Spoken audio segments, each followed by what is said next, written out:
이번 강의해 드릴 사진가는요, 엔젤 아담스입니다.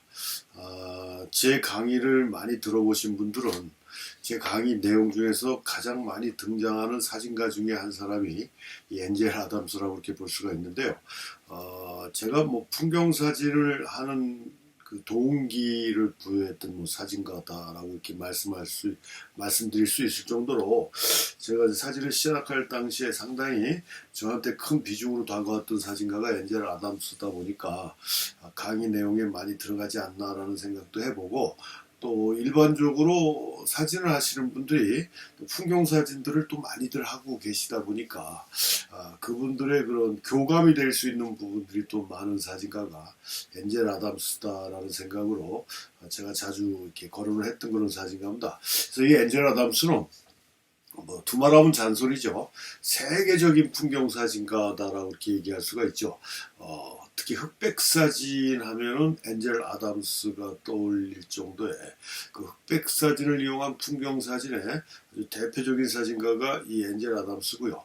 이 사람은 풍경 사진가를 떠나서 또 굉장한 환경운동가다라고 이렇게 볼 수가 있습니다. 그러니까 자신이 촬영한 그런 웅장하고 아름답고 하는 이런 자연 사진을 통해서 이런 웅장하고 아름다운 자연을 인간인 니네가 훼손하면 되겠느냐라는 그런 경각심을 주는 형태의 사진을 찍은 사진가라고 이렇게 볼 수가 있어요. 그러니까 어린 시절부터 이 환경운동에 상당히 관심이 많았던 그런 사진가라고 얘기할 수 있어요. 자신이 그 롱아일랜드, 아일랜드 하여튼 그 미국의 사회가 이민 사회다 보니까 할아버지 때 이제 미국으로 넘어와서 엔젤 아담스는 어디요? 샌프란시스코에서 1902년도에 출생을 했지만 그 할아버지는 이제 그 목재 산업을 했던 것 같아요. 그래서 그 삼나무 숲을 이렇게 벌목하는 현장을 보고도 상당히 비난을 많이 했을 정도로 저 어린 시절부터 이런 환경보호 운동에 상당한 관심과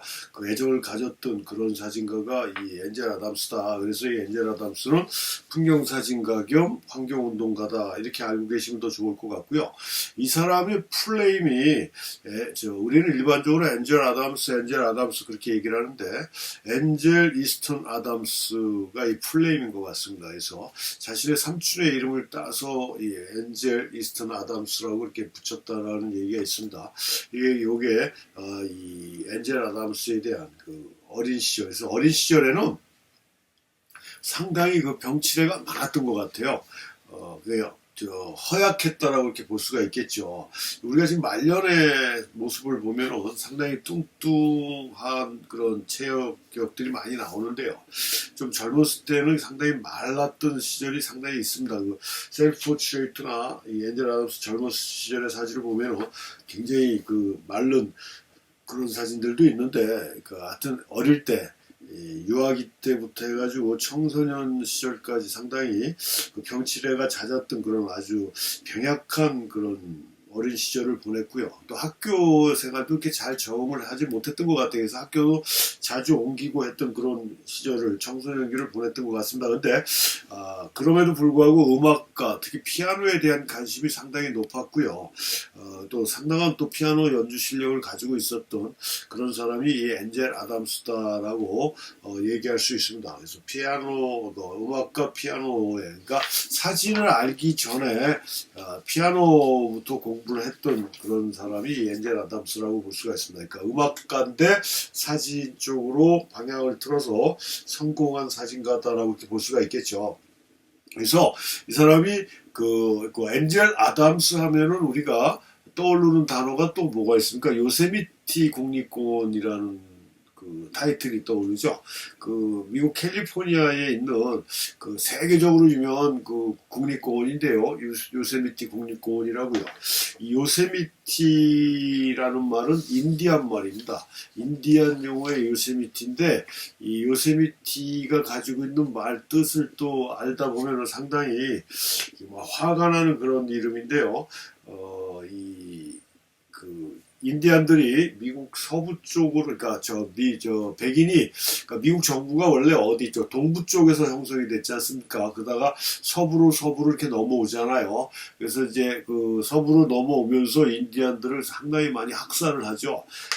그냥 씨를 말릴 정도로 이렇게 죽이는데, 몰리다가 요 서부 지역 쪽에서 인디안들이 궁지에 몰리다가 이 지금 현재 우리가 부르는 요세미티라는 국립공원 쪽으로 협곡 쪽으로 이렇게 숨어 들어갔던 것 같습니다. 근데 제가 인디안 역사나 인디안에 대한 관심이 많아서 많지는 않지만 몇 가지 이렇게 책을 봤는데요.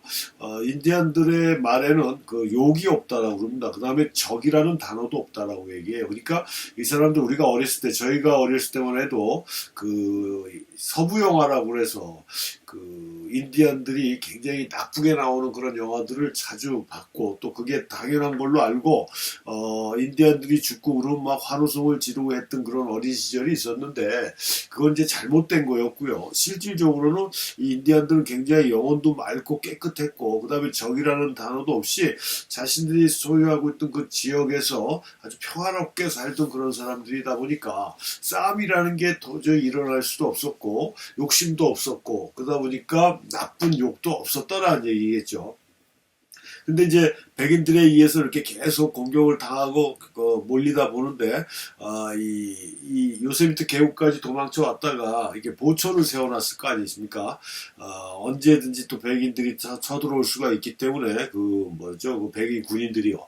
그래서 이렇게 보초를 쓰고 있는데, 세 명인가 하여튼 백인 기병대가 공격을 해 들어오니까 감시를 하고 있던 보초병들이 일단 깨워야 될 거 아니겠습니까? 그 다음에 인디안들한테 알려야 될 거 아니에요. 그래서 소리를 지른 게 요세미티라는 소리를 질렀다는 얘기예요. 요세미티 이렇게 소리를 질렀는데, 이 요세미티라는 게 뭐냐면 당시에 인디안들이 쓰던 말 중에 가장 험악하고 공포스러운 말이었대요. 굶주린 곰이라는 뜻을 갖고 있다라고 제가 알고 있습니다.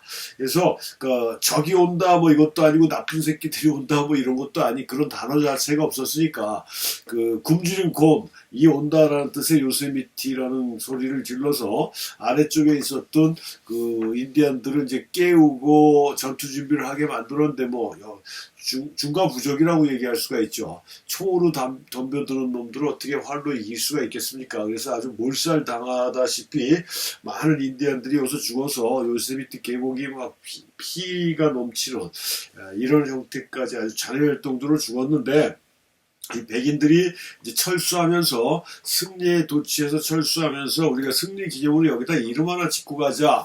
근데 우리가 들어올 때 보니까 인디안들이 요세미티 하더라. 여기를 요세미티 밸리로 하자. 그래서 붙여진 이름이 요세미티고, 인디안 역사에 아주 암울하고 슬픈 역사의 이름을 갖고 있는 그 이름이 요세미티다라고 그냥 참고로 아셨으면 좋겠습니다. 그래서 이렇게 이 엔젤 아담스하고 요세미티가 인연이 됐던 건 1916년에 이 가족 전체가 요세미티로 여행을 갔던 것 같아요. 여행을 가서 그러니까 요세미티 풍경을 본 거죠. 요세미티 풍경을 보고 이 엔젤 아담스가 나중에 한 말이 있어요.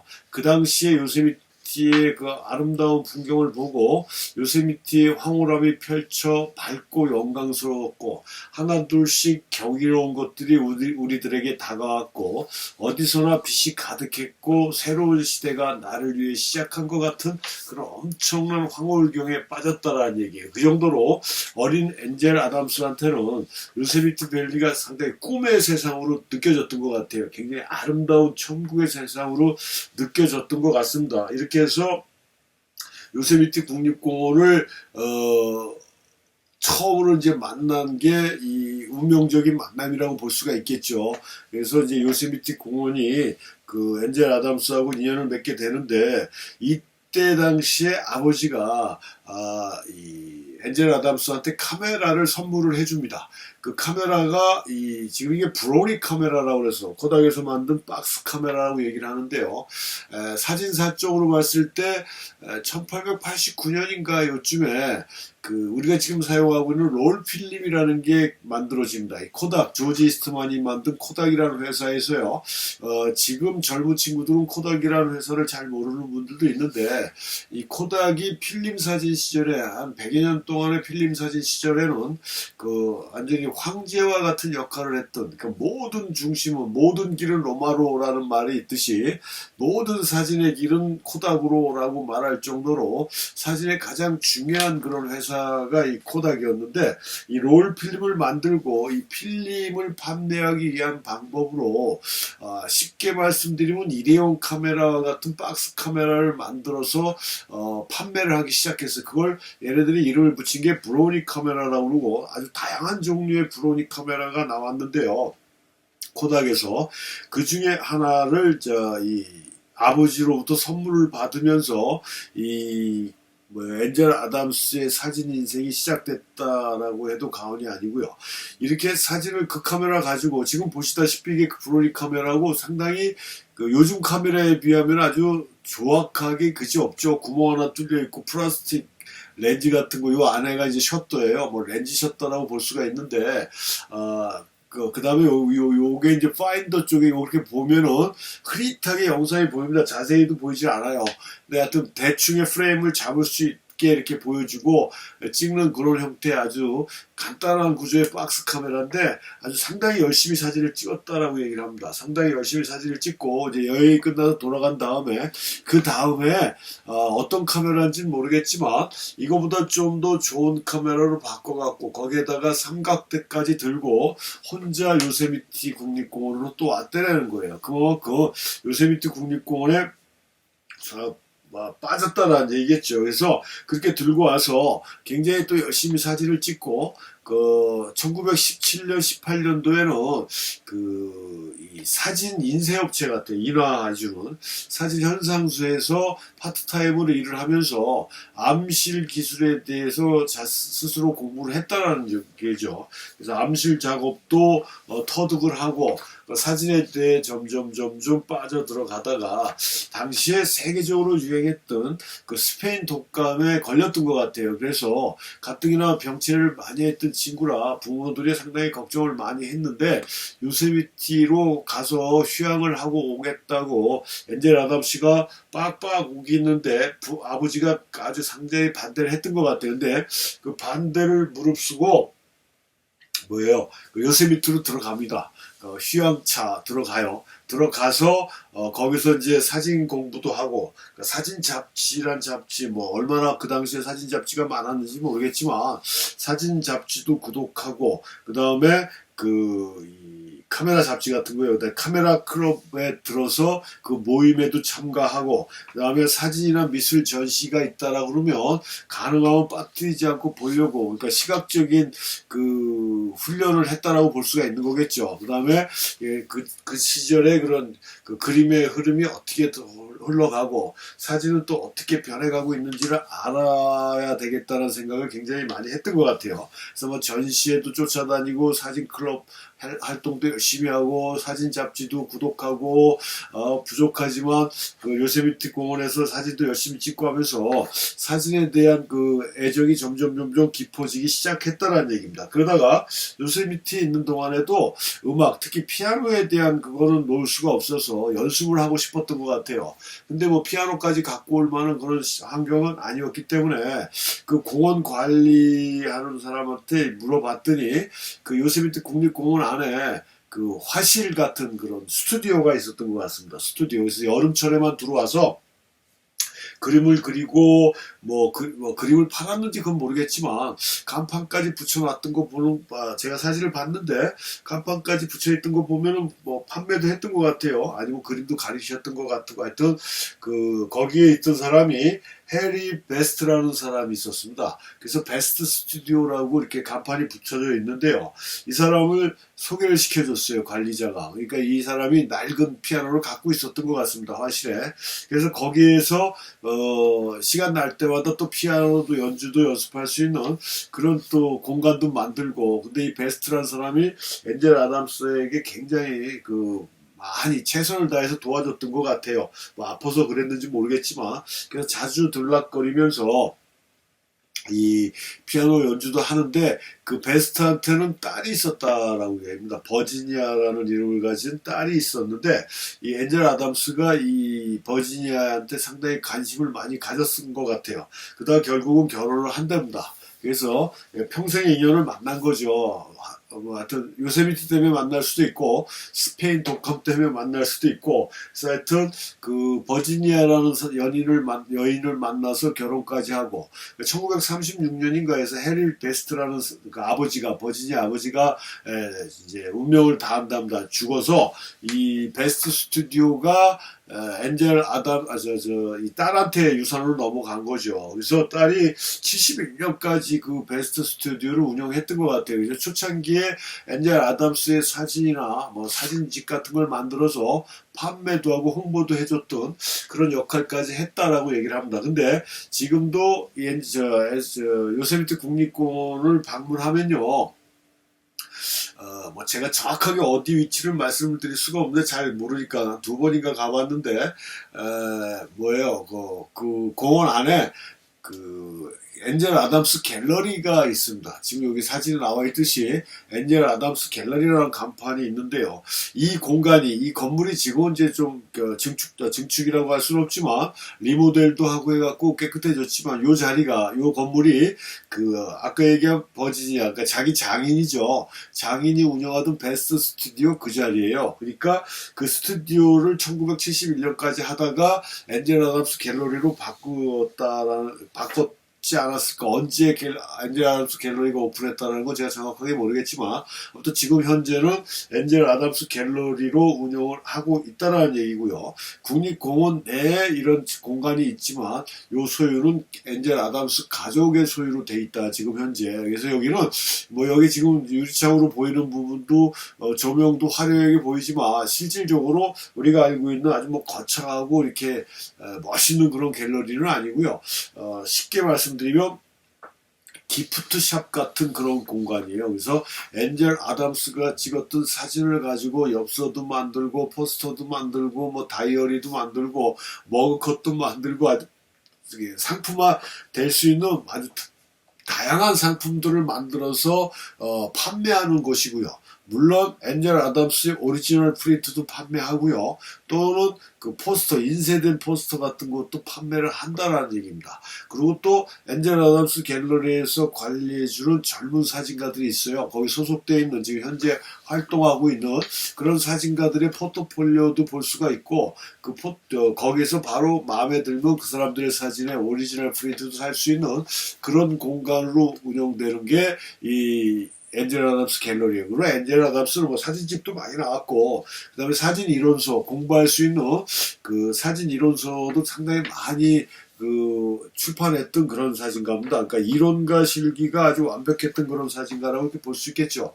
그래서 요세미티 국립공원을 갔지만 여기는 몰랐다라고 하시는 분들, 아니면 아예 몰랐던 분들, 다음에 요세미티 국립공원을 갈 기회가 있다라고 하시는 분들은 여기를 한번 들려보시면 좋지 않을까라는 생각입니다. 이제 관광버스로 대전에서 가면 여기는 스킵해버립니다.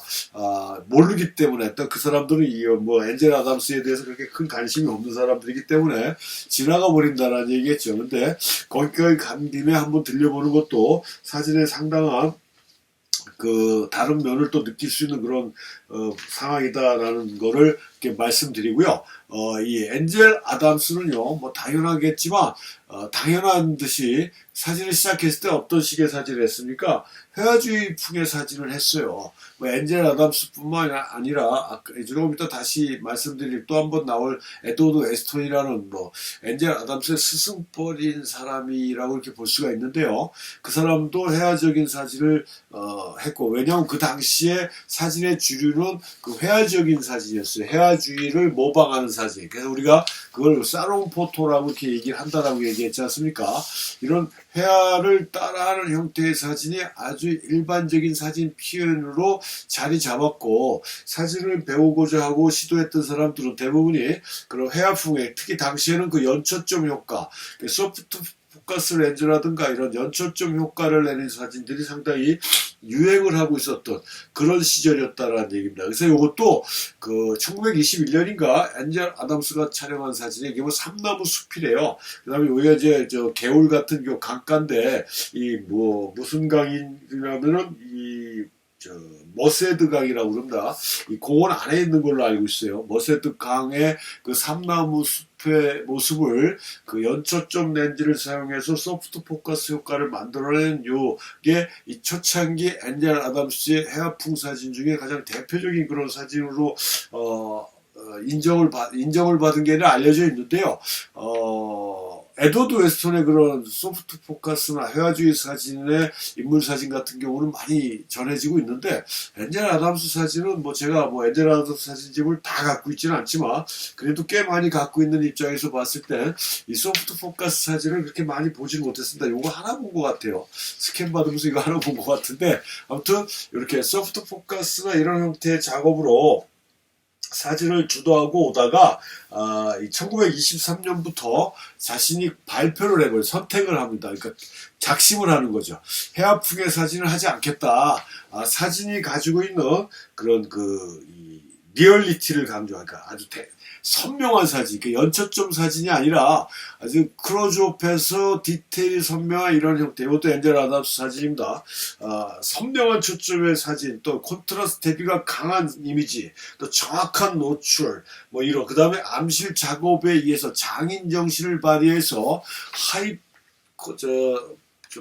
높은 품질의 그 하이 퀄리티의 그 인화를 만들어내는 쪽으로 보다 이제 사진의 그 현실적인 접근 방법으로 전환을 한다는 얘기죠. 그래서 1925년부터는 아예 그냥 이 회화적인 사진하고는 단절을 해버립니다. 23년도부터 안 한다고 했지만 조금씩 했던 것 같긴 해요.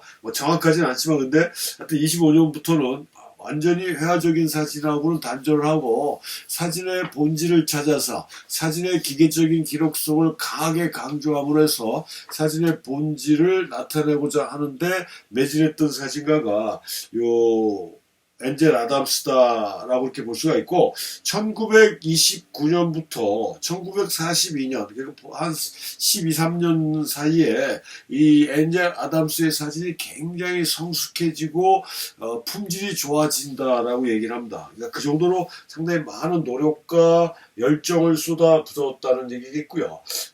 이 기술적인 실력, 그러니까 테크닉을 굉장히 완숙도가 높아지는 기술을 발휘할 정도의 실력이 업그레이드 됐다라고 이렇게 얘기할 수가 있어요. 이따가도 말씀드리겠지만 이 엔젤 아담스는 기술제일주의자다라는 비평도 받고 있는 사진가입니다. 그러니까 평범한 이미지도 암실에서 제대로 작업만 하면은 아주 뛰어난 예술을 만들 수 있다라는, 제가 엔젤 아담스를 존경하고 좋아하지만 요 말에는 조금 실망을 했긴 했는데요. 아무튼 그런 주장을 할 정도로 기술을 굉장히 따졌던 그런 사진가고, 그러다 보니까 아시는 분들도 있겠지만 엔젤 아담스가 그런 감강도의 계절을 표준화시킨다고 해야 되나요? 과학적으로 만들어내는 그런 좋은 시스템이라는 거를 기술적인 완성도를 높이는 좋은 시스템이라는 거를 개발해냈다라고도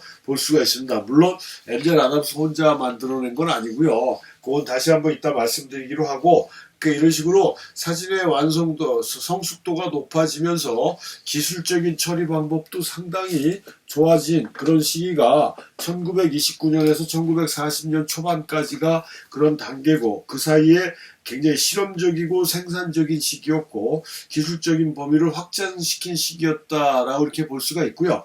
1927년에 벤더라는 후원자를 만납니다. 벤더라는 후원자인데요. 이런 창작 작업을 하는 사람들한테 후원을 해주는 사람인 것 같아요. 정확하게 알지는 못하지만요. 그래서 이 벤더라는 사람이 이 뉴멕시코에 있는 타오스로 이 엔젤 아담스를 데리고 가서 그 지역에서 활동하는지 그 지역에 있는 몇몇의 예술가들을 이렇게 소개를 시켜줍니다. 그 중에서 우리가 알고 있을 만한 사람은 조지아 오키프라고 해서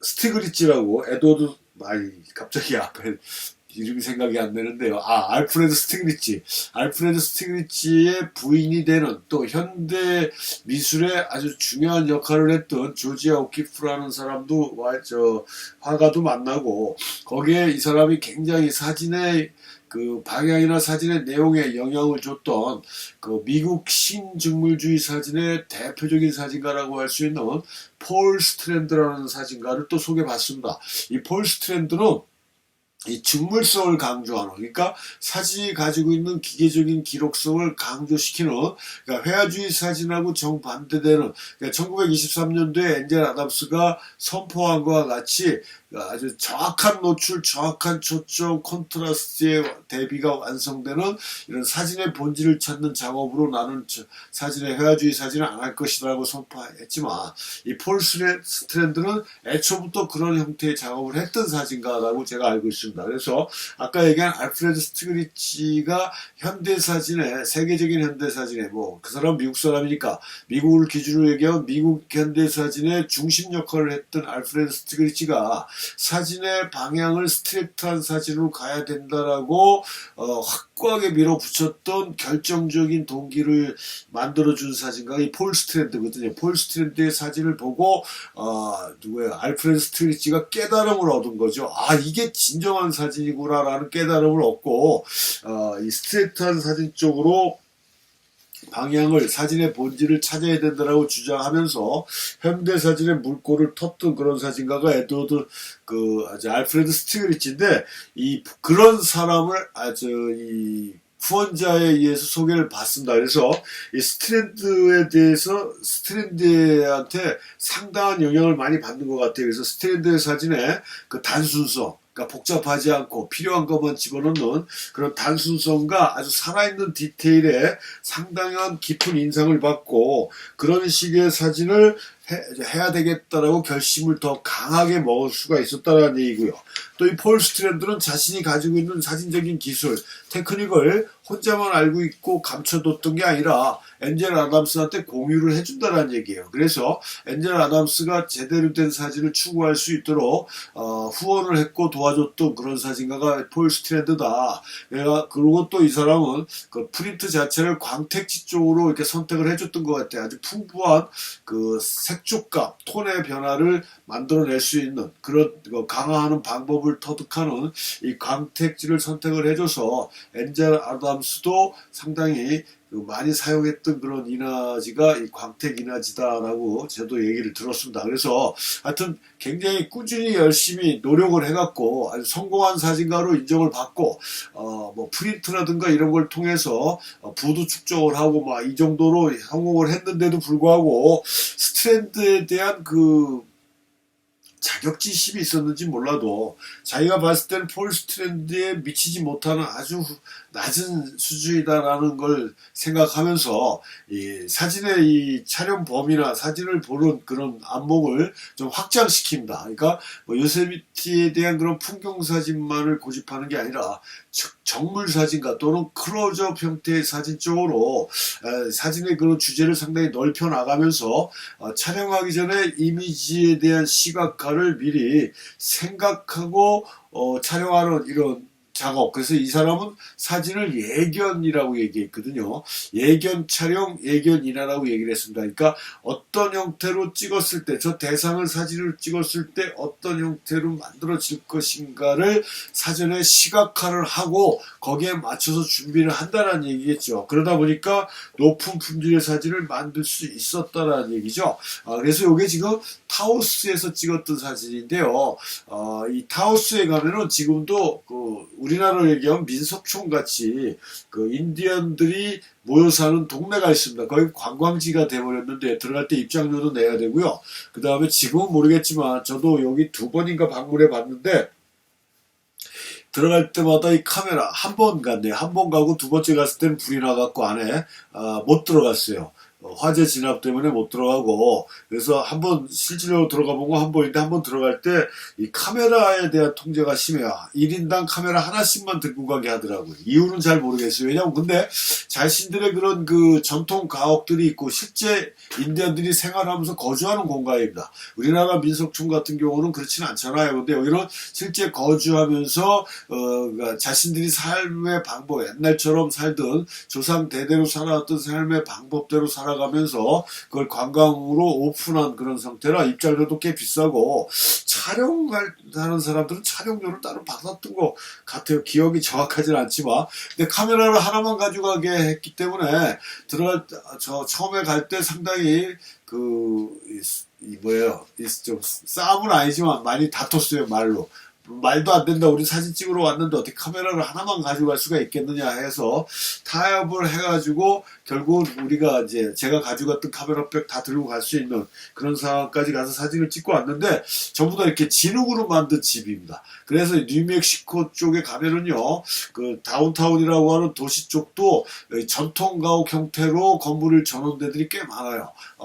이 낮은 빌딩이지만 이런 형태로 지어놓은 게 많아요. 그래서 요게 제가 가봤을 때 제 느낌은 정확하지는 않지만 요게 지금 저기 교회 뒷모습인 것 같아요.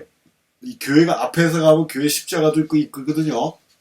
그래서 해질 무렵이라 이 흙 자체도 원래 우리 진흙 있지 않습니까? 진흙톤하고 같아요. 근데 이제 이 석양 무렵이라 훨씬 더 진해 보이는 건데 빨갛게 이런 형태로 사진 찍었던 폴 스트랜드도 마찬가지로 여기서 사진 찍었고요. 이런 형태로 사진을 찍었고 뭐 엔젤 아담스 칼라가 제가 유튜브에 지금 위대한 사진가 해갖고 올려놓은 게 있습니다. 한 장도 빠뜨리지 않고 칼라 사진집에 나와 있는 걸 다 올려놓은 게 있는데 거기에도 들어가 있는 사진이고 칼라뿐만이 아니라 흑백으로도 이렇게 작업을 했죠. 그래서 분명합니다. 여기 교회 뒷모습이에요. 교회 뒷모습. 네, 하여튼 이런 식으로 타우스 가서 아주 엔젤 아담스 사진의 방향을, 그 다음에 사진의 성격을 확고하게 굳힐 수 있는 그런 폴 스트랜드를 만나서 상당한 영향을 받은 것도 있지만 이런 형태의 작업도 해왔던 그런 찍었던 타우스에 가서 찍었던 그런 대표적인 사진이라고 이렇게 볼 수가 있고요. 그 다음에 1930년대에 들어와서 본격적으로 자신의 사진을 야생 보호 활동에 많이 사용을 합니다. 야생 보호 활동에 많이 사용하고요.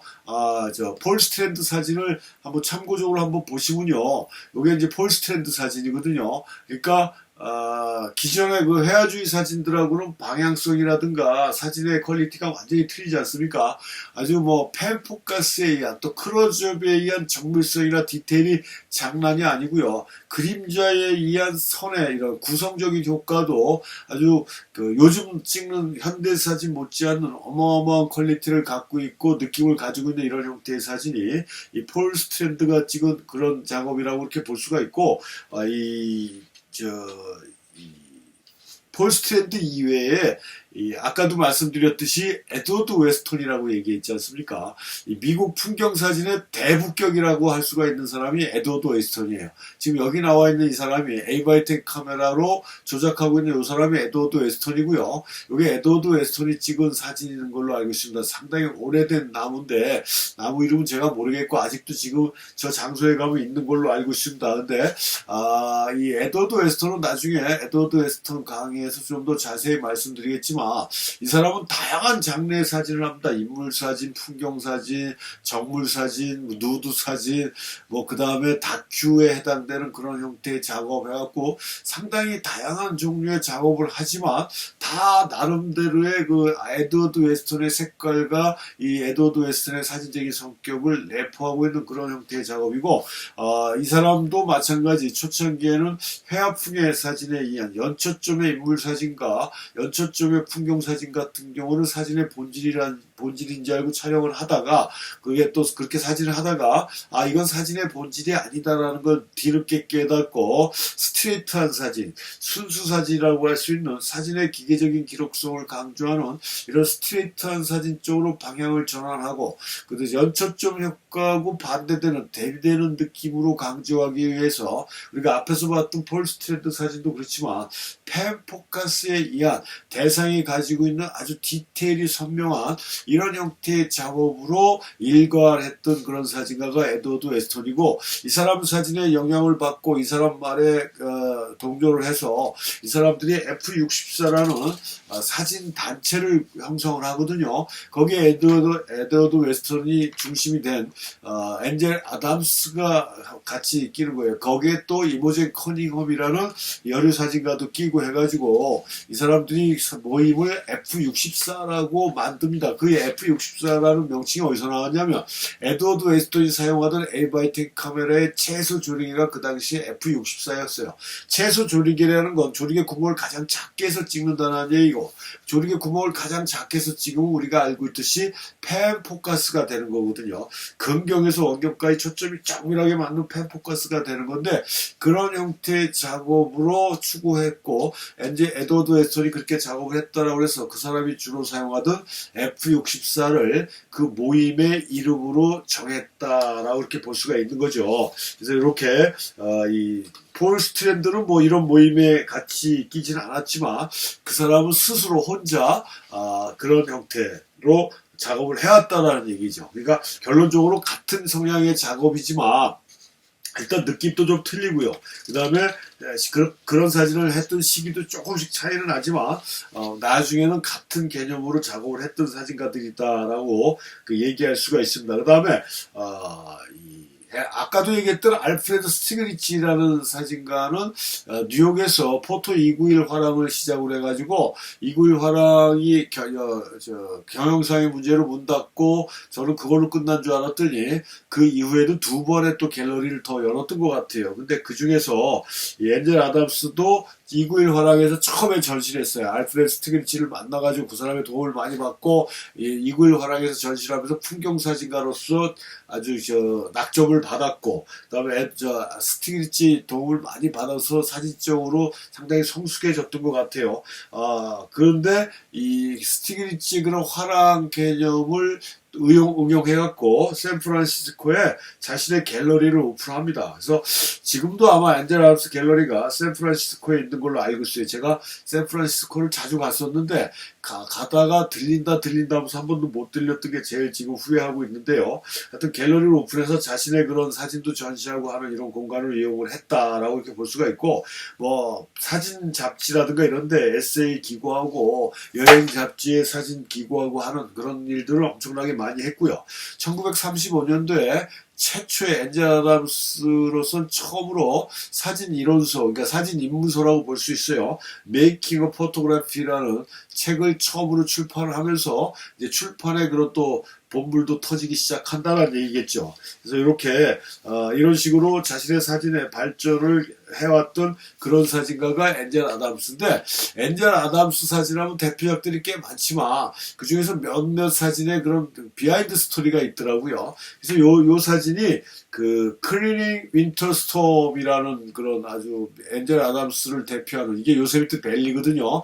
요 앞에 카메라만 대면 이렇게 찍을 수 있습니다. 왜냐하면 지금 요 자리가 요 앞에 지금 화면에는 안 보이지만 요 사진 앞에 저가 이 뷰포인트라고 써 있어요. 요세미트 국립공원에 가면 뷰포인트라고 써 있고, 차를 주차시켜 놓고 그 난간 앞쪽으로 가서 카메라만 딱 들이대면 요런 프레임을 얼마든지 잡을 수 있는 그건데, 이런 시선은 누가 제일 먼저 봤습니까? 엔젤 아담스가 먼저 본 거죠. 그래서 사진은 제가 늘 강조하지만 발견의 예술이라고 얘기했거든요. 누가 먼저 그 프레임, 그 시각을 봤느냐가 이게 저작권이 있는 겁니다. 내가 가서 저렇게 지금 찍는다고 그래갖고 그게 결코 내 사진이 될 수가 없어요. 물론 프레임을 다른 방향으로 자른다라고 하면은 뭐 당연히 자기 사진이 될 수가 있겠지만, 똑같은 이 프레임대로 날씨가 좀 변했든 뭐든 간에 이 프레임대로 찍는다라는 건, 이건 일단 저작권은 제가 생각하는 건 엔젤 아담스에 있다라고 얘기할 수가 있습니다. 그래서 이 사진이 하여튼 대표적인 사진이라고 볼 수가 있는데요. 이게 1935년도에 시에라 네바다를 중심으로 해서 사진을 엄청난 사진 작업들을 많이 합니다. 이게 시에라 네바다라는 건 저도 다시 한번 요 강의가 끝나면 찾아봐야 되겠지만, 요세미트 밸리에서 중부 쪽으로 넘어가는 그 하이웨이가 있어요. 시에라 네바다 하이웨이인가 뭐 이름이 그런데요. 그건 겨울철에는 폐쇄합니다. 눈이 워낙 많이 와가지고요. 여름에만 이렇게 오픈을 하는데, 그쪽으로 가면 상당히 높은 지대에 이 평지도 많고 이 요세미트 요세미트 밸리하고는 또 다른 분위기를 만들어 주는데요. 그래서 하여튼 요 능선부터 해가 그걸 시에라 네바다라고 제가 알고 있는데 그쪽에서 작업을 많이 했고 그런 작업의 일환 1935년도에 집중적으로 작업했던 그 작업의 일환에서 나왔던 사진이 이 클리닝 윈터 스톰이라는 요 엔젤 아담스를 대표하는 요 요세미트 밸리의 그 폭설이 내린 다음에 그런 기가 막힌 아름다운 풍경 요 사진이거든요. 근데 요게 이 뉴욕의 그 스티글리치가 포토 291을 문 닫고 그 다음에 만든 건지 그 다음에 만든 건지 모르겠지만 그 언 아메리칸 프레이스라는 갤러리에서 이 사진을 비롯해서 사진 개인전을 열어서 상당히 높은 또 평가를 받고 인정을 받았던 그런 사진 중에 하나가 저 사진인데요.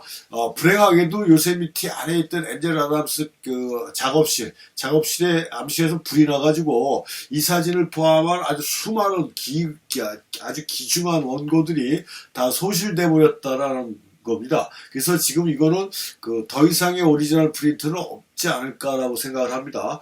하여튼 그런 그 안타까운 사연을 갖고 있는 게 요 사진이고요. 그 다음에 1941년도에 그 정부, 그러니까 국립공원관리청하고 이 계약을 맺습니다. 그 벽화 프로젝트라는 계약을 맺어서 작업을 시작하는데요. 계약 기간은 180일이었다고 얘기해요. 그게 뭐냐면 그 인디안 보호 지역이라든가 국립공원 관리하는 그런 그 지역의 그런 건물들에게 사진, 벽화만한 크기의 사진을 만들어서 이 장식을 시켜서 좀 더 그 새로운 분위기를 만드는 그런 형태로 하는 그런 작업 그 프로젝트였던 것 같아요. 뭐 아주 자세히는 잘 모르겠지만 그런 프로젝트였는데 이 프로젝트가 시작이 됐고 촬영을 했지만 이 프로젝트가 그러니까 마무리는 못했던 것 같습니다. 왜냐하면 2차 세계대전도 있었고 뭐 여러 가지 이유 때문에 마무리는 못했다라고 얘기합니다. 그래서 그때 작업했던 뭐 돈을 받았겠죠. 그래서 그때 작업했던 사진 원고 중에 225매인가 뭐 225매 원고는 그쪽 관리청으로 넘겨주고 나머지 229의 이미지는 엔젤 아담스가 보관을 해서 엔젤 아담스의 그런 그 소유가 된 걸로 알고 있는데요. 그 당시에 찍었던 사진 중에 이 대표적인 벽화 사업에 찍었던 사진 중에 가장 대표적인 사진이 요거랍니다. 요 사진의 이름이 그 문나이스라는 그런 또 이것도 엔젤 아담스를 대표하는 사진 중에 하나인데요.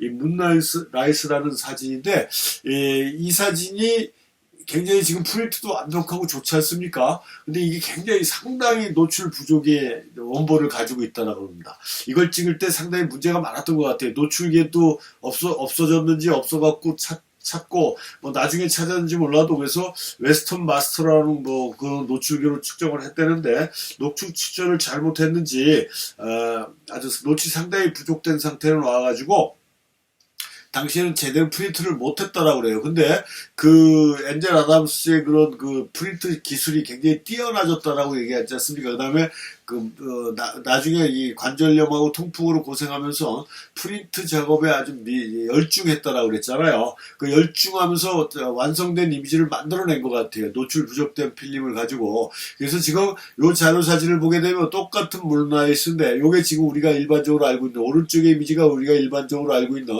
앞에서 봤던 오리지널 그러니까 문나이스 사진이고 요건 지금 허옇게 이렇게 날아갔지 않습니까? 그러니까 약간 오버된 느낌하고 완성도가 떨어진 여기 지금 달이 있는데 떨어지는 이런 프린트인데 이렇게 다양하게 요즘 그러니까 만약에 엔젤 아담스가 포토샵이라는 기능을 지금과 같은 포토샵이라는 기능이 있었으면 아마 날아다니지 않았을까라는 생각이 할 정도로 아주 암실 작업에 아주 탁월한 그 기술을 가지고 있었던 그런 거고 이렇게 다 죽어가는 원고를 아주 완벽한 프린트로 재현했던 그런 사진이 이 문라이스라는 사진이고요. 그 다음에 또 이 엔젤 아담스라는 사진가는요, 그 구겐하임 펠로우십이라는 게 있습니다. 그러니까 구겐하임 쉽게 얘기하면 장학금, 후원금 뭐 이렇게 얘기할 수가 있는데 이 구겐하임이라는 건 뉴욕 맨하탄에만 가도 뭐 구겐하임 미술관이 있고요. 상당히 그런 미술이나 이런 쪽으로 큰 그 그룹인지 몰라도 하여튼 걸로 알고 있어요. 그래서 이 사람들 지금도 하고 있는 걸로 알고 있는데 이 작업을 하는 사람들한테 그 후원금, 펠로우십이라고 해서 장학금을 이렇게 주는 것 같아요. 근데 이걸 갖고 싶다라고 해서 자기가 받는 게 아니고 어느 정도 인정을 받아야 받을 수 있는 그거 좀 까다로운 것 같습니다. 그래서 이 초창기 보도사진가 중에 한 사람이 누구예요? 루이스 위켄사인이라는 아주 사회적인 그 사회학자이면서 이런 다큐멘터리 사진의 선봉을 뚫었던 그런 사진가로 인정받는 사람인데 이 사람은 신청을 했는데 거부당해서 못 받았다라고 제가 알고 있어요. 근데 그렇게 좀 까다로운 그런 그 구겐하임 펠로우십을 엔젤 아담스는 3번이나 받았답니다. 저는 2번인 걸로 알고 있었는데 이번 강의를 준비하면서 제가 찾아본 자료에 보니까 또 3번으로 나와 있어요. 하여튼 2번이든 3번이든 대단한 거죠. 그 돈을 받아가지고 미국 전체 국립공원을 다 돌아다닐 수가 있었으니까요. 2-3번을 다닐 수가 있었고 지금은 국립공원이 몇 개인지는 모르겠지만 이 사람이 처음에 이 구겐하임 펠로우십을 받은 게 1946년이랍니다. 1946년에는 그 당시에는 28개의 국립공원이 있었는데 한 군데만 빼고 에버그레이즈 국립공원이라고 이 플로리다에 있는데 제가 알기로는 뭐 정확한 건 아니지만 제가 이 강의를 편집하면서 자료를 찾아서 한번 넣어보겠습니다. 저도 그 옆으로는 지나갔어요. 가지는 않았는데 왜냐면 이 수중공원으로 알고 있거든요. 그러니까 이렇게 위에서는 제대로 보이지 않고 왜냐하면 플로리다는 그 늪지대가 상당히 많습니다. 이 습지대가 상당히 많고요. 그래서 그런 그 국립공원들이 플로리다의 국립공원이 2개, 지금 현재 2개로 알고 있는데 대부분 다 그런 형태가 아닐까라고 저는 생각하는데 그래서 빠진 것 같아요. 그래서 그 공원 빼고 나머지 27개를 다 돌면서 촬영했던 사진 중에 그 가장 유명한 사진이라고 볼 수 있는 게 이 사진이랍니다, 요거. 이거 스낵 리버라고 해서, 요게 그랜드 티톤이거든요. 그러니까, 옐로스톤이라는 국립공원은 아주 세계적으로 유명해서 많은 사람들이 알고 있는데, 이 그랜드 티톤은 또 모르고 지나가시는 분이 있는데요. 그냥 바로 이웃이에요. 그러니까, 그 옐로스톤으로 들어가서 그랜드 티톤까지 바로 갈 수가 있습니다. 연결되어 있어요. 근데 겨울 시즌에는 문을 닫습니다. 옐로스톤도 마찬가지지만 눈이 많이 오기 때문에 통제를 해요. 그래서 제설 장비나 뭐 이 스노우보드나 뭐 이런 걸 타고 스노우보드가 아니죠. 같은 오토바이 있죠? 눈에서 타는 거. 갑자기 이름 생각이 안 나는데, 그런 장비가 있는 사람들만 들어갈 수가 있겠는데, 국립공원 자체는 폐쇄가 되는 걸로 알고 있어요. 그래서 거기서 찍은 거. 요게 이제 스낵 리버의 그 강이고요. 이게 그랜드 티톤 산맥인가 그럴 거예요. 그래서 하여튼, 가을 분위기도 좋고, 많은 사진가들이 지금도 이쪽 지역으로 촬영 여행을 오는 분들이 상당히 많을 정도로 아주 유명한 지역이 되는데, 요 당시에 그 찍었던 국립공원을 다니면서 찍었던 대표적인 사진이 그 사진 중에 하나가 이 사진이라고 저는 알고 있고요. 이거에다가 또 뭐냐면 올드 페이스폴이라고 그 옐로스톤에서 이렇게 뜨거운 물이 분출되는 거 있지 않습니까? 이 옐로스톤은 거기가 화산지대잖아요. 그래서 막 여기저기 끓는 물들이 막 솟아나고 하는데 그 뭐 정확한 이름은 모르겠지만 아주 정해진 시간 수십 년 동안 똑같은 시간에 물을 뿜는다고 그래갖고 붙여진 이름이라고 얘기를 하는데 그런 사진도 이 엔젤 아담스의 아주 대표적인 사진이라고 이렇게 볼 수가 있어서 그렇게 그 구겐하임의 후원금을 받아서 그렇게 다양한 지역에, 그다음에 아까 말씀드린 대로 올드 페이스폴이라고 해서, 게이저가 뭐 게이저라고 얘기해서, 올드 페이스폴 게이저라고 해서, 이렇게 물이 분출되는 장면들, 저도 딱 몇 번 갔다가 요 시간대를 못 맞춰갖고 패스하고 있다가 한번 기다려서 찍어본 적이 있는데 아주 기가 막히게 올라갑니다. 기가 막히게 분출되는 장면들인데, 요게 엔젤 아담스의 비하인드 스토리라고까지 볼 수 없지만 이런 사진들이 있다라는 거. 이거 이외에도 상당히 많은 그런 사진들이 존재하고 있죠. 또 마운틴 맥킨리라는 사진도 이런 그 국립공원을 투어하면서 찍었던 대표적인 사진인데 그것도 이 엔젤 아담스를 대표하는 그런 사진이고요. 하여튼 그렇게 해서 이 엔젤 아담스라는 사진가가 만들어지고 이루어졌다. 그래서 이 사람은 1955년부터 1981년까지 그러니까 생을 마감한 게 1984년이니까 죽기 3년 전까지 요세미티에서 연례 워크숍을 개최합니다. 그래서 그때 워크숍에서 공부했다가 엔젤 아담스의 수제자가 됐던 사진가가 존 섹스턴이라는 사진가가 있고요. 우리가 좀 알고 있는 사진가 중에 그 위에는 많이 있는 걸로 알고 있습니다. 그래서 엔젤 아담스는 뭐 제가 미국 갔을 때는 먼저 이제 죽은 상태였기 때문에 엔젤 아담스 워크숍은 없었고 존 섹스톤이 하는 워크숍이 있어서 한번 영어는 못하지만 그래도 참가하는 데 의의가 있다라고 세계적인 대가의 워크숍을 한번 눈으로 직접 보고 싶어서 참가 신청을 하려고 인터넷 사이트에 들어갔다가 바로 꺼버렸어요. 그 이유는 뭐냐면 너무너무 비쌌다라는 기억뿐이 없습니다. 얼마인지도 기억이 안 나요. 근데 몇천 불 했던 것 같아요. 한번 듣는데. 그래서 그냥 바로 포기한 기억이 있는데 그 정도로 하여튼 엔젤 아담스 워크숍은 상당히 성황리에 매년 개최되고 마감하고 했던 것 같아요. 그게 이제 엔젤 아담스의 워크숍이고 또 이 엔젤 아담스는 처음에는 뭐 젊었을 때는 보통 주로 사용하던 게 에이바이팅 카메라였는데 이게 나이가 들고 관절이 안 좋아지고 막 이러면서 제가 보기에는 뚱뚱해지면서 그러지 않았을까. 배도 상당히 많이 나왔었거든요. 나이 먹은 상태에서. 근데 그 나이가 먹고 인생 후반부에 사진 인생 후반부에는 카메라를 대형 카메라에서 핫셀 중형으로 바꿉니다. 66 사이즈 프레임이고요. 중형 카메라 아주 대표적인 브랜드가 이 핫셀이죠. 핫셀 브라더라고 그래서. 근데 이 사진에 뒤에 있는 분이 부인인지 정확하게 모르겠습니다. 자료 사진에서만 받은 거라 뒤에 있는 여자분은 제가 모르겠는데 인상이 별로 이렇게 곱지는 않은 것 같은데요. 하여튼 요 핫셀로 후반부에 작업을 했는데 이 핫셀로 찍은 사진의 가장 대표적이라고 할 수 있는 게 1960년대에 찍은 사진인데요. 요 사진입니다. 요게 문 앤 하프 돔이라는 이것도 엔젤 아담스의 가장 대표적인 사진이고 요 다리의 위치가 요까지 올 때 자기가 요 정도에 있으면 좋겠다라고 싶어서 다리의 위치가 이 정도에 올 때까지 기다렸다 찍은 사진이라고 그러고요.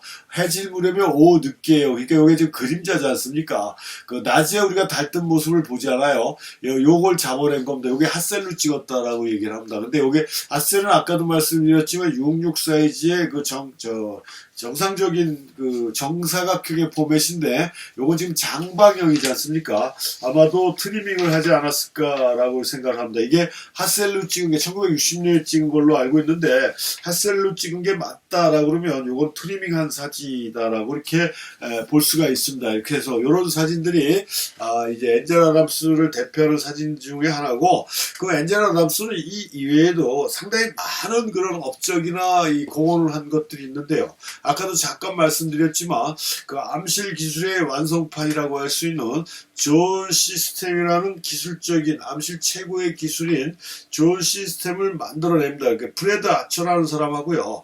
그 1939년에서 40년 사이에 이 사람이 엔젤 아담스가 LA 아트센터에서 사진을 가리키고 있었는데 거기에서 이 감강도 측정 원리를 체계화하고자 만들어낸 게 이 존 시스템이고 그래서 흑백의 부분을 존 제로에서 존 9까지 10단계로 나눠가지고 이 개조의 변화, 톤의 변화를 다 표현할 수 있는 그런 완성된 프린트를 만들어내는 암실 테크닉의 결정판이 존 시스템이고 이건 뭐 엔젤 아담스도 자기 스스로 얘기했지만 자기가 발명한 건 아니다.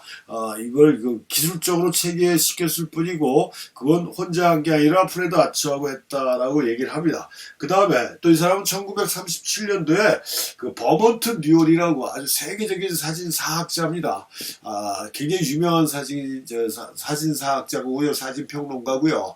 그래서 뭐 사진의 역사라든가 뭐 이런 책이 우리가 지금 보고 있는 그런 사진책의 아주 중심인 그런 사람이 버먼트 뉴올인데 아주 굉장히 유명한 사람이고요. 그래서 버먼트 뉴올하고 협력해서 그 뉴욕에 있는 현대미술가 사진하고 상당히 밀접한 연관이 있는 게 다른 미술가는 없지만 뉴욕의 모마라고 얘기하죠.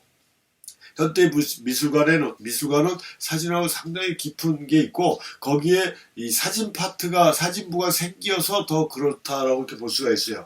그걸 만들어낸 사람이 버먼트 뉴올인데 이 버몬트 뉴올이 현대미술관의 아주 뭐 산증인이라고 할 수 있는데 4대 사진 부장으로 에돈 스테이켄이라는 그 사진가가 오면서 에돈 스테이켄은 좀 뭐예요?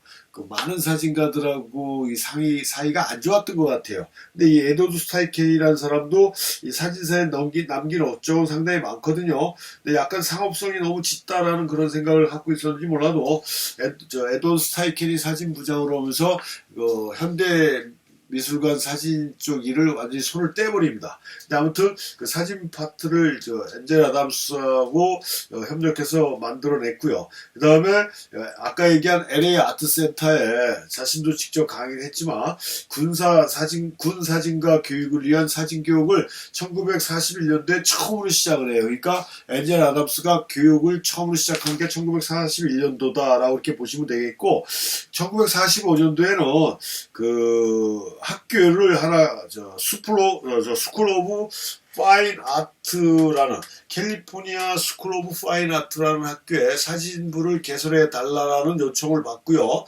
거기에 강사진을 배치하고 사진과를 신설하는데 지금 이름만 들어도 아주 찌릿찌릿한 이런 사람들한테 강의 한번 들어보면 소원이 없겠다 할 정도로 지금 우리가 현재 사진의 대가라고 평가하고 있는 도로리 랭, 이모젠 커닝엄은 아까도 잠깐 나왔죠.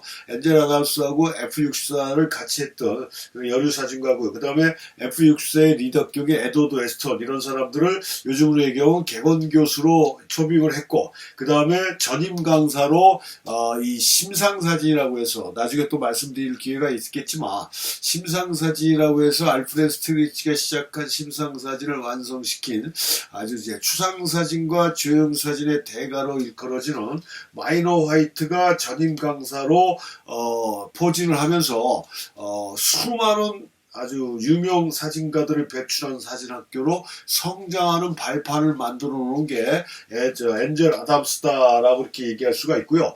또 사진 잡지하면 굉장히 많은 유명무실한 잡지도 많지만 사진 잡지의 대표적인 게 아파추어라는 잡지가 있습니다. 아까 얘기한 마이너 화이트도 거기 네 번째 사장인가 하여튼 사장 출신인데 이 엔젤 아담스도 이 아파추어 잡지의 창립 멤버 중 한 사람이에요. 그러니까 하여튼 뭐 굉장히 많은 역할을 했죠. 그 다음에 이 1960년대에 들어와서는 이 사진을 아주 우습게 보고 예술로 인정하지 싫어했던 그러니까 좀 이게 기성의 아주 주류 미술관들이 있었던 것 같습니다. 그때만 해도 지금도 뭐 그런 미술관이 아마 있을 거예요. 다 없어지지는 않았을 것 같은데 하여튼 그 당시에는 그 당시까지만 해도 그게 좀 심했던 것 같아요. 야, 저 사진이 무슨 예술이냐 웃기지도 말아라 헛소리하지 말아라 해서 이렇게 무시하고 깔봤던 그런 주류 미술관들이 엔젤 아담스 사진만큼은 전시를 해주는 이런 상황까지 만들어냈어요. 그러니까 그 정도로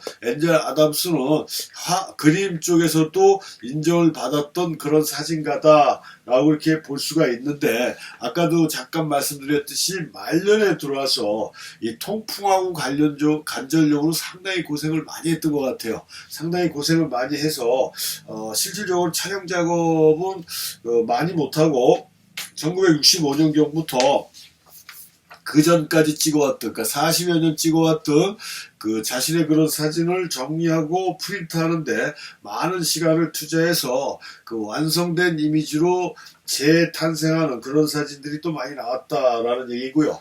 그 1979년에는 지미 카터라고 작년인가 죽은 걸로 알고 있습니다. 또 우리나라하고도 연관이 많은 그런 미국 대통령인데요. 이 지미 카터 대통령의 초상 사진을 처음으로 제작 의뢰를 받아서 또 작업을 했던 것 같아요. 근데 그 사진은 잘 안 보이더라고요. 그래서 뭐 안타깝게도 못 보여드리지만 일단 1984년에 심혈관 질환으로 생을 마칩니다. 1902년에 출생했으니까 82살의 나이로 생을 마감하는데요. 그렇게 자연을 대상으로 촬영한 사진가 치고는 좀 일찍 죽은 것 같다라는 생각을 합니다. 그게 몸이 좀 뚱뚱해서 그랬던 것 같습니다. 그래서 지금 새해 초고 그러니까 여러분들도 뭐 저부터도 해야 되는데 운동을 해야 되지 않을까. 그래서 하여튼 기술제일주의자였고 그래서 이 사람은 아까도 얘기했지만 아무리 평범한 대상도 그 기술만 완벽하면 예술적 감동을 불러일으킬 수 있다라고 믿었던 또 그 생각의 바탕에서 나온 게 존 시스템이었고요. 그래서 이런 기술 완벽주의자가 이 엔젤 아담스지만 사진계에 미친 업적은 상당히 많다 해서 이 사람은 사진을 아주 이게 핵심인데요. 말이 좀 어려울 수도 있지만 사진은 무질서에서 질서를 가져오는 행위고 그림은 포함시키는 예술이지만 사진은 제외시키는 예술이다라고 얘기합니다. 그게 뭐예요? 제가 강의할 때는 늘상 말씀드리지만 그림은 플러스 예술이면 사진은 마이너스 예술이에요. 그림은 저 빈 공간에 화가가 필요한 부분을 채워나가는 작업이지만 사진은 정해져 있는 공간에 내가 필요한 부분만 따오는 작업이기 때문에 제외시키는 작업이라는 얘기죠. 그 얘기를 하는 거고요. 모든 것을 담으려 하면 사진은 나빠진다. 그러니까 이걸 빼면은 얘기가 안 될 것 같아서 막 이것저것 다 집어넣다 보면 시선이 분산된다는 얘기고 이 사진을 찍은 사진가가 뭘 보고 찍었는지를 알 수 없을 정도로 사진이 산만해진다는 얘기입니다. 그래서 모든 것을 담으려 하지 말아라라는 얘기고요. 사진에 필요 없는 모든 부분은 사진의 시선을 흐트러뜨린다. 이미지를 깨끗하고 간단하게 해야 한다. 적은 것이 많은 것이다. 사진 안에 있는 게 적을수록 강한 이미지를 만든다. 단순함은 강함의 미덕이다. 한마디로 얘기해서 사진은 뺄셈이다. 지금 보시면 엔젤 아담스 사진을 이렇게 보면은 복잡한 것 같잖아요. 절대 그렇지가 않죠. 굉장히 깔끔하고 단순하죠. 그 영향은 폴 스트랜드에서도 한테도 받았다라고 이렇게 볼 수가 있는 거고 그렇게 하다 보니까 그게 사진의 자신만의 철학으로 또 자리를 잡았다라는 얘기고요. 막 전쟁 사진이든 다큐멘터리 사진이든 사진의 대상이나 환경이 굉장히 복잡한 환경에서도 그런 사진을 자세히 보시면 상당히 깔끔하게 정리되어 있고 필요한 부분만 화면에 들어가 있구나라는 걸 느낄 수가 있습니다. 그게 사진이 본질이라는 거고 그걸 아주 강하고 힘있게 강조했던 사진가가 엔젤 아담스다. 그래서 여러분들도 진정한 사진의 예술을 원한다라고 얘기하면은 이런 엔젤 아담스에 대한 생각을 좀 더 이 사람의 사진의 방향을 좀 더 공부해 보시고 이 사람의 사진을 보고 생각해 보시는 게 좋지 않겠는가라는 말씀을 드리면서 강의를 마치겠습니다.